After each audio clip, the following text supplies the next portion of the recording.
There's a very specific video that went up yesterday on IGN, which I saw the title and I'm like, the heck are you talking about? And I love a good IGN video talking about some dumb shit. You know what I mean? Sometimes they put out good videos, but sometimes they put out some, I don't know, I think they're purposely trying to be controversial with some of the stuff they put out. And sometimes it's really funny. It's a 10-minute long video, so buckle up. The title of the video says, I'm getting bored of every PlayStation game telling the same story. Yeah. If you just went like, what the heck are you talking about? Yeah, I was like that too. As you can already tell, I don't agree with. If you say all the PlayStation games are telling the same story, that logic can be extended to pretty much every single game. You know what I mean? Yeah, right off the bat, it doesn't even make freaking sense. Let's jump right in. Let's look at it and see what they have to say first. I'm a huge fan of PlayStation's first-party offerings. They've come to embody the sort of cinematic adventures I've always looked for when sitting down with a controller in my hand, feeling like genuine blockbuster events meant to be savoured. But where in the past this brand of glossy storytelling felt like new ground being trodden, I can't help but feel that recently it's become the well-worn road. It's not just that all of PlayStation's major releases adhere to the now trademarked third-person cinematic stylings. It's that the stable of developers has become seemingly obsessed with stories that explore the exact same themes, grief and revenge. And I'm starting to get a little tired of it. As a rule, these games are all impeccably well made, but I'm starting to miss that era when PlayStation's range felt wider and things were a little bit more fun. Okay. He's saying that games are not fun anymore because all the games that are being released by PlayStation about revenge and all this like serious themes. I mean, he's saying that, and while he's saying that, I'm thinking about Ratchet and Clank and Astroport, who won the Game of the Year for some reason. Um, of course, we do have serious games dropping like Ghost of Yotai and The Last of Us, all the 10 versions they dropped in the last decade. And yeah, God of War and stuff like that. But I don't know if they're the same story. I mean, they might have similar themes exploring between those stories, but are the stories similar? No, that's a bit of a stretch. But let's see what he's got to say. He better be making a good point, Same story now, man. The realization that so many PlayStation games have explored the same grim story themes struck me when playing through Sucker Punch's new Ghost of Yotai. While I thoroughly enjoyed it and admire its consistently exciting approach to combat and genuine sense of discovery it creates for exploration, I couldn't help but feel I'd been told its story before. As Atsu, you're tasked with avenging the death of your parents on a blood-soaked journey across 17th century Japan, as you hunt down each of the Yotai Six. Not only is this tale unfortunately close to the plot of Assassin's Creed Shadows, which I also played to completion earlier this year, but it's the same combination of fiery revenge arc crossed with meditations on what it is to grieve that has become something of a hallmark for PlayStation Studios in recent years. Alright, so I'm just gonna stop there for a little bit because, yeah, he does make a good point when he says that the story feels very similar to Assassin's Creed Shadows, and I have touched on this in my latest video about Ghost of Yotai, which I did yesterday, doing my first impressions of the game. And I did mention, even though the story itself feels very similar to Assassin's Creed Shadows, it's similar in the sense that it's a story about revenge. It's a story about you going after a group of people. In this game, it's Yotai 6. Just like in Assassin's Creed Shadows, they were like a bunch of Onis or something, like the Horsemen or something. So they had like 12 people there that you could track and assassinate. In this one, you got 6. And even though the story at its core feels very similar because ultimately they killed your parents and you are not just your parents, your whole family, including your brother. So you're on this revenge path to get back at them. The way that it's been told is completely different compared to Shadows. Shadows felt very rushed, and every single gameplay loop and the core elements involved felt very disconnected from the actual story itself. because it was non-linear storytelling, which is the same. It's the same in this game as well. It's very non-linear storytelling. You could choose who to go after at your own pace most of the time. Not all the time. There are some restrictions for the sake of the story progression. However, most of the time you could choose who to chase after. What I mean by that is you go from like place to place, you hunt for clues, and you try to get information from people and things around you, as to where they might be. So you keep trying to find them, right? And you can choose which one of the Yote 6 that you're going to focus on if you want to. You could do something very similar with Assassin's Creed Shadows. There was no pattern as to in which order to go after the assassination targets. You could choose to go in whatever order you preferred. However, it felt very disconnected from the story because it was bloated with so many side activities and stuff like that. And even the story itself, the main story itself, felt like it was cut up in chunks and none of them were connected because it was non-linear storytelling. Like every time you assassinate a major target, it just felt like it was in its own bubble. There was no sense of progression, real progression in the story. So the whole game ended up feeling like rushed and incomplete in some ways, which doesn't happen in Ghost of Yotai. Like I said, even though he's claiming, and it is true, to be a similar story plot with revenge focused storyline, the execution is impeccable. It is amazing, and it doesn't make you feel like it's rushed or chopped up into pieces for the sake of nonlinear storytelling. Everything you do in the world has a purpose, even including side activities. It contributes to the general progression of the main story arc in some way. It even has cutscenes when you least expect it to show that it is impacting, like the things that you do in the side activities in the while we're exploring and stuff. That does have a direct impact on the overall progression of the main story, including how it impacts the targets as well, the Yote 6.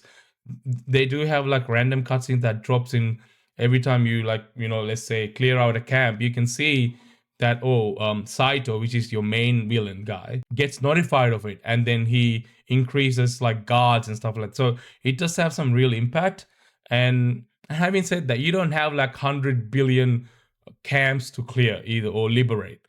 You do have very limited selection, like one or two per region. That's what it is. Like it doesn't have a lot of bloat, but the stuff that you do are very meaningful, and it is there for a reason. Even if you just come across like a random rock that you go past and you stop by it and it leads to a side quest, it's nothing unintentional. It's not there to just look pretty. Everything in the world has a reason to exist, and it is either attached to a collectible or a side quest or even just a random encounter. And that's why Yote is so good, because it just makes sense and it doesn't have any bloat. Even though it might be similar story, the storytelling and the delivery of it, the execution, everything is just top notch. You just can't compare that to Shadows. You just can't. Anyway, moving on. Rant over. I'm sorry it came to this. 2019's The Last of Us Part 2 is an obvious trailblazer, with Ellie's dark descent into a rage-filled embodiment of revenge coming as a result of the death of her father figure Joel. That, of course, was the sequel to the 2013 original that explored how Joel struggled to cope with the death of his own daughter. At the time, The Last of Us was seen as fueling a wave of sad dad games, including 2018's God of War. Sad dad games. These were just the building blocks for PlayStation's preoccupation with grief. Yeah, right. Find your way home. That's a pretty generalization though. You are free. Sad dad 2022's games. God of War Ragnarok is a story fueled by the loss of mothers and sons and the anger that comes with them. Insomniac's Spider-Man series follows both Peter Parker and Miles Morales as they attempt to overcome supervillain threats, as well as wrestle with their demons stemming from dead parental figures. She never thought about. Okay, I love how this dude is like generalizing all the games down to like sad dad games, which is so weird. Such a weird way to talk about games, you know what I mean? The Last of Us, of course, it started with Joel losing his daughter. But then to say that it's the same for God of War, kind of a stretch. God of War did a soft reboot and it just did the whole thing exploring a different realm with the Norse mythology and all that. It is in a way fueled by the death of his wife, apparently, Atreus' mother. But it's a generalization. The story itself doesn't revolve entirely around the fact. There is more to it, right? And the fact even with Spider-Man. Spider-Man 2, yeah, it's not the game's fault that Spider-Man's entire story arc springs from Uncle Ben's death, all that stuff. Such a weird thing to say. Even when she was struggling to breathe.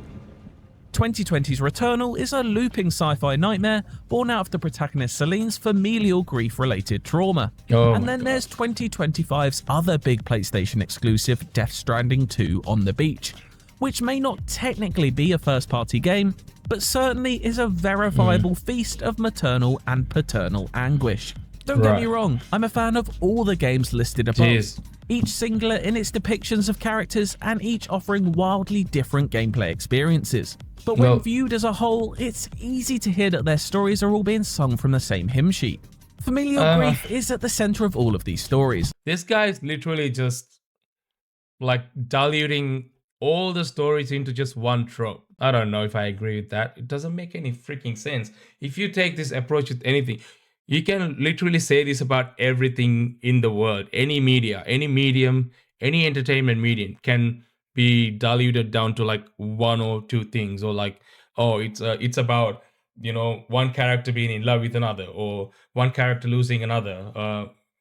Something like whether it's about loss of love or it's about hate.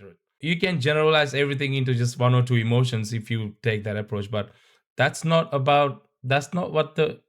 what it is. Like, stories are nuanced, much more nuanced than that. They offer different perspectives into the same thing. You can take love as a core concept of a story, but you can, through a story medium, you can explore that in so many different ways. I don't know what he's on about. It is all starting to feel like I'm getting hit around the head with the same ideas at this point. The cycle of Bro violence only is has in one very brain real cell. danger of becoming a loop of diminishing returns. You gutted my father. He defied Lord Saito. Then you tried to burn me alive. Is this spoiler? Of course, it's true that not every PS5 game follows this pattern. Astrobot isn't an exploration of generational trauma This is what I in deep said. space, but you catch my drift. I think that's incidentally what I enjoyed so much about Team Asobi's Ode to PlayStation of old. With its joy Bro and just needs to colours play some standing out from Nintendo the games, I otherwise think. morose crowd. It felt like a rarity, but it never used to be this way. The PS3 gave us Naughty Dog's Uncharted era, which, Yeah. although it eventually ventured into more melancholic territory in A Thief's End, firmly planted its flag in themes of adventure, own ripped from the pages of Pulp Fiction.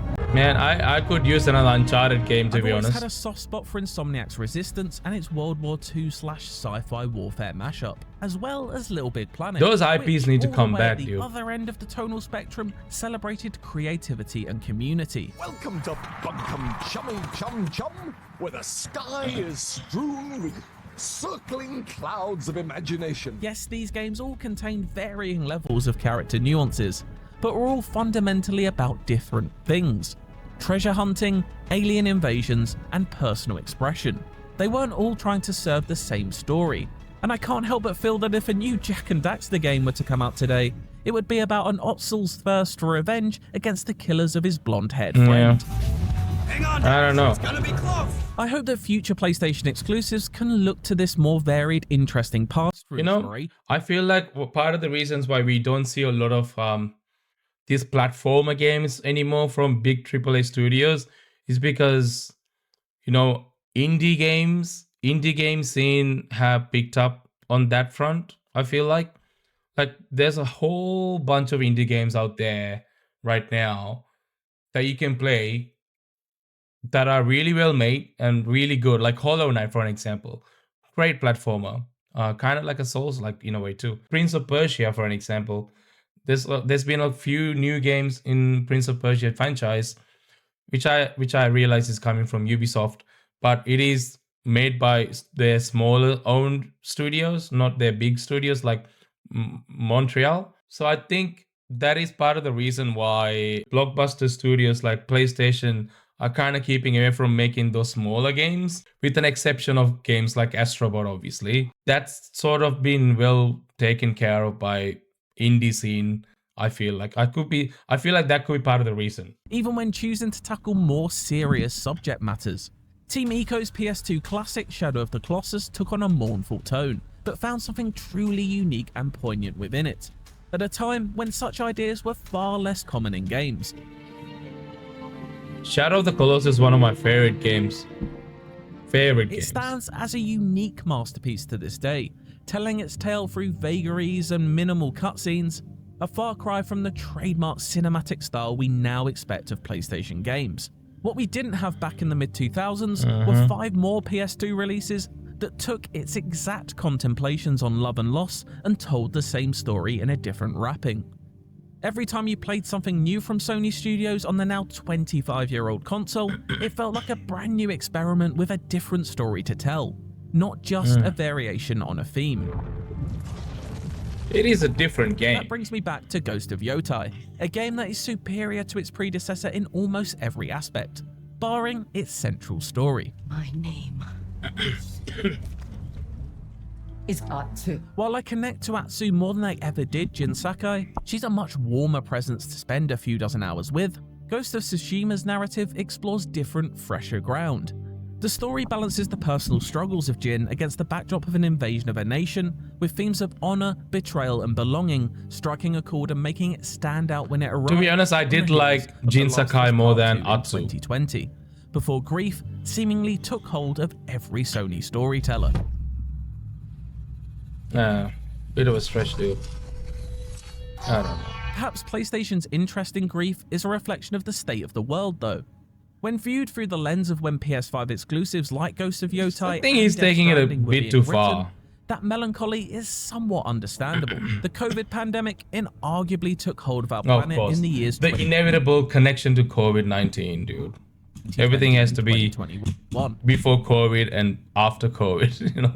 And as such, themes surrounding unexpected loss and mass trauma would it is no true doubt have been at the to a forefront certain of level. many minds. It will therefore be intriguing to see if this pattern will continue much further then, now that the world has somewhat settled back into what it looked like before. Will the stories being told in projects that began production post-2022 mirror a different state of the planet, or continue to look inside ourselves at our darkest moments? I will find every last member of the Yotai 6. And I will bring you peace. There's a reason to be hopeful and skeptical, considering what Sony has coming up next. Insomniac's Wolverine looks to be delivering on all of the gore and decapitation I'm actually we'd hoped quite to see, but will that mature rating excited be reflected for in its Wolverine, themes? you know. That's always waiting. Logan is certainly a game character is looking pretty consumed good. by lust for revenge. Will that see us taken down a familiar path of burying past demons through ultraviolence? Or will we get an altogether different story that taps into a different part of his psyche? James Mangold's Logan already told us a tale that would have slotted nicely into PlayStation's sad dad canon, as X-23 taps into the softer side of his adamantium body. So I do hope we don't just get a rerun of that idea here. We also know that Saros is on the way from Housemarque in March, and it certainly looked impressive in the most recent State of Play stream. Yeah, right. As for Naughty Dog, the ground zero of this long-running era of grief, we know that the studio will be taking on the sci-fi realm next with Intergalactic: The Heretic Prophet. Yeah, I don't know what to Its think first about trailer this was game, promising, man. delivering a Intergalactic: more The Heretic fun-filled Prophet. tone than we'd ever dream of seeing from This The can't Last be a of Us. sad dad game, you Of know. course, we've barely scratched the bullet surface here, but it would be fantastic to see Naughty Dog rediscovering some of that Uncharted levity here. They did say this game is very close to a Souls-like game. That is interesting. Both of these upcoming PS5 games, incidentally, are stories about people investigating lost off-world colonies. I hope for my sake that they find wildly different stories to tell on each of them, rather than discover reminders of the grief they've left behind. But after every death, I have a feeling that this guy is not going to be enjoying For more any on games Ghost of Yotai, make any sure to longer. check out our review, and for everything else, I don't know. This whole video has been a bit of a stretch, in my opinion. Funny how Expedition 33, one of the year's most beloved games, is a story of both revenge and grief.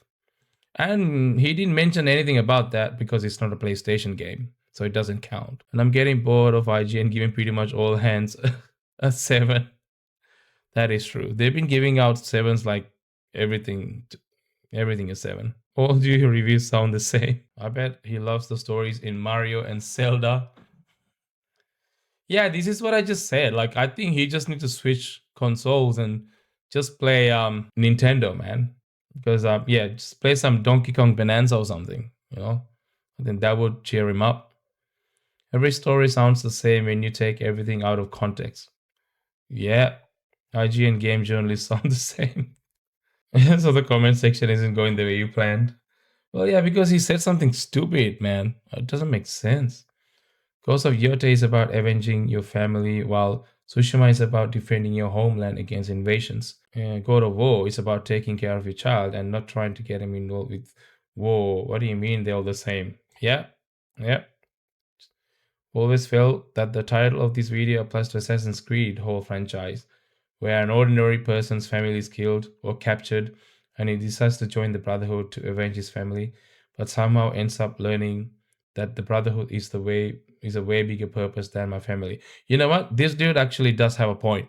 If you take generalizing the stories in games, I would say the Assassin's Creed franchise probably more applicable scenario, especially the later ones after, like, you know, Assassin's Creed Origins.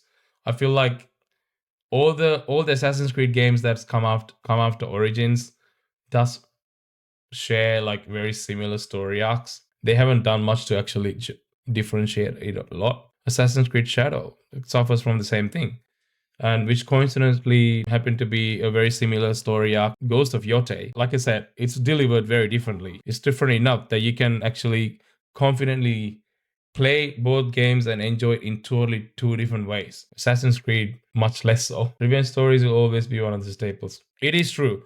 Revenge stories do sell really well. That could be one of the reasons why they focus a lot on revenge stories. You still need to make sure that they are done the right way. Ghost of Yotai and Assassin's Creed Shadows can be taken as very good examples as to how a very similar sounding story with very similar story beats can be delivered in completely different ways, and one can be done 10 to 20 times better than the other. That's a prime example for that. Either you didn't play the games all the way through or you didn't understand what they were really about.